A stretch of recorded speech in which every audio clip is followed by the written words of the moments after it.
আমি বড়ভাইয়া থানা ওসি। আমি নামাজের শেষেই পরপরই ট্রিপল লাইনে সম্পদ পাইলাম যে 2 জন লোক মারা গেছে। আমরা তাৎক্ষণিকভাবে পুলিশ আসলাম এবং স্থানীয় লোকাল থানা পুলিশ আসলাম।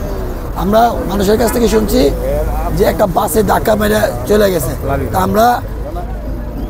আমরা ওই বাসটা শনাক্ত করার চেষ্টা করতেছি, এই হলো বিষয়।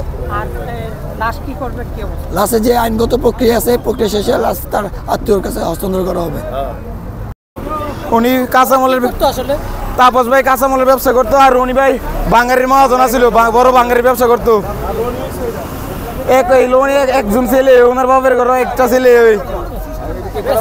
ছেলে, এখানে শুনছি যে মোটরসাইকেল আর লাভি পরিবহন 2 জন লোক মৃত্যুবরণ করছে, মাথায় গুরুতর আঘাত হয়েছে, জায়গায় মৃত্যুবরণ করছে।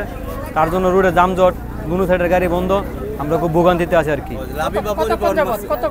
প্রায় 20 মিনিট যাবত লাভি বা পরিবহনে মারছে।